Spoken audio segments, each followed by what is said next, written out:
প্ৰেম প্ৰত্যাখ্যানক লৈ এইবাৰ নগাঁৱত এক জঘন্য ঘটনা সংঘটিত হোৱাৰ তথ্য পোহৰলৈ আহিছে। প্ৰেমিকৰূপী এটা পাখণ্ডৰ আক্ৰমণত এতিয়া চিকিৎসালয়ৰ বিচনাত মৃত্যুৰ সৈতে যুঁজিছে এগৰাকী যুৱতীয়ে। নগাঁৱৰ এখন নাৰ্ছিং হোমত কৰ্মৰত স্বাস্থ্যকৰ্মীগৰাকীক প্ৰেমৰ প্ৰস্তাৱ প্ৰত্যাখ্যান কৰাৰ বাবে আক্ৰমণ কৰিছিল জুৰিয়াৰ আলিটাঙনিৰ বিল্লাল উদ্দিন নামৰ এই পাখণ্ডটোৱে। পাখণ্ড বিল্লালে যুৱতীগৰাকীক চুৰিকাঘাত কৰাৰ লগতে অতি নিৰ্মমভাৱে দেহৰ বিভিন্ন ঠাইত প্ৰহাৰ কৰে। উত্থাপিত অভিযোগ মতে নগাঁও মেট্ৰ' হস্পিটেল নামৰ নাৰ্ছিং হোমখনৰ সমীপৰ এখন চাপ হাউচলৈ দুই বান্ধৱীৰ সৈতে মাতি নি চাওমিনৰ লগতে চেতনা নাশক দ্ৰব্য মিহলাই অচেতন কৰিছিল ভুমুৰাগুৰি অঞ্চলৰ ভুক্তভোগী যুৱতীগৰাকীক। অচেতন যুৱতীগৰাকীক অজ্ঞাত স্থানলৈ নি চুৰিকাঘাত কৰি প্ৰাণে মৰাৰ চেষ্টা কৰে ভণ্ড প্ৰেমিক বিল্লালে। পিছত যুৱতীগৰাকীক ভুমুৰাগুৰিৰ ৰাস্তাৰ দাঁতিত মুমূৰ্ষ অৱস্থাত উদ্ধাৰ কৰে একাংশ লোকে। প্ৰেম প্ৰত্যাখ্যান কৰাৰ বাবে যুৱতীগৰাকীৰ লগত সংঘটিত এই জঘন্য ঘটনা তেওঁ কৰ্মৰত নাৰ্ছিং হোমখনৰ কৰ্তৃপক্ষই গাপ দিয়াৰ চেষ্টা চলোৱাৰো অভিযোগ উত্থাপন হৈছে।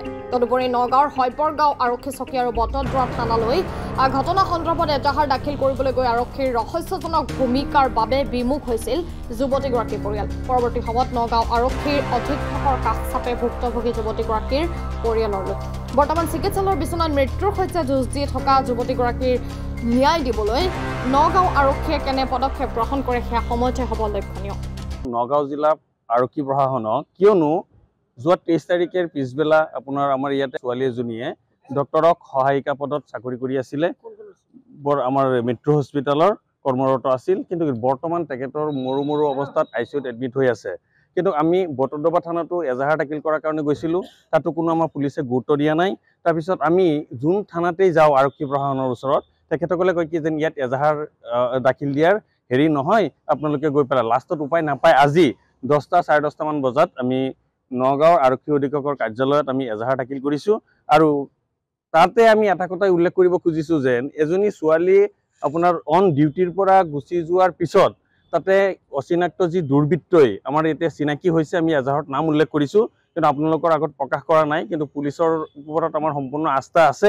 সামগ্ৰিকভাৱে অতি কম সময়ৰ ভিতৰতে এই কালপিত যি এনেকুৱা ঘটনা ঘটিছে আৰু তেনেকুৱা ছোৱালী এজনীক মাৰি আপোনাৰ মৰু অৱস্থাত পুলিচে উদ্ধাৰ কৰিছিলে বটদ্ৰৱা থানায়। সেই সন্দৰ্ভত আমি এজাহাৰ দাখিল কৰিছোঁ। কিন্তু আমাৰ পুলিচ প্ৰশাসনলৈ এটা কথাই আমি দাবী উত্থাপন কৰিছোঁ, কিয়নো তেখেতসকলে খালি কয় যেন আমাৰ সম্পূৰ্ণৰূপে নগাঁৱত ইমান সোপা আপোনাৰ অপৰাধজনিত কাৰ্যকলাপ চলি আছে, কিন্তু আজিৰ তাৰিখলৈকে পুলিচৰ কাণ হাৰ নাই।